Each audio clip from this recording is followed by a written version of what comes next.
ఎందుకు చేస్తున్నాం ఇక్కడ నడిచిపోతుంది. కాకపోతే సమస్య ఇప్పుడు ఇవి ఉన్నాయి అనుకోండి, ఫర్ ఎగ్జాంపుల్ రాయచోటి ఏం జరుగుతుంది అక్కడ, తీసుకెళ్లి హిందువులను అరెస్ట్ చేశారు. మీకు విచిత్రం ఏంటో తెలుసా, భారతీయ జనతా పార్టీ ఇప్పుడు కూటమిలో అధికారంలో ఉంది కదా, భారతీయ జనతా పార్టీ జనరల్ సెక్రటరీని తీసుకెళ్లి బొక్కలో దోశారు. నిన్న విడుదలైతే ఆయనకి హారతలు ఇచ్చి బయటికి తెచ్చారు. వాళ్ళకి వాళ్ళు హారతలు ఇచ్చుకోవాల్సిన కరం పట్టింది. వీరభద్రుడి కోసం మేము జైలుకి వెళ్ళామని వాళ్ళు చెప్పుకోవాల్సి వచ్చి, ఎందుకంటే అవతల వర్గాన్ని సాటిస్ఫై చేయడం కోసం ఇలా జైల్లో పెట్టాలి, రాళ్ళు వేసిన వర్గాన్ని సాటిస్ఫై చేయడం కోసం. జోక్ అది, రాళ్ళు వేసిన వర్గాన్ని సంతృప్తి పరచడానికి రాళ్ల దెబ్బలు తిన్న వర్గాన్ని జైల్లో పెట్టాలి. ఇంతకంటే విచిత్రం ప్రపంచంలో మరెక్కడన్నా ఉంటుందా? కాశీనాయన క్షేత్రం ఏం పాపం చేశారు వాళ్ళు?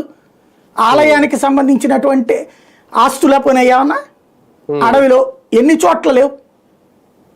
మసీదులు చర్చిలు అన్ని అధికారికంగా ఉన్నాయా? మొన్న మధ్యన కల్వరి టెంపుల్ ఉంది కదా గుంటూరు దగ్గర, దాని మీద కంప్లైంట్తో పాటుగా వివిధ చోట్ల కంప్లైంట్ ఇచ్చారు. అదేది పంచాయతీరాజ్ శాఖ తరఫున ఒక ఆర్డర్ వచ్చింది, ఇట్లా అక్రమ చర్చిలు అక్రమ నిర్మాణాలు కూల్చాలని చెప్పి.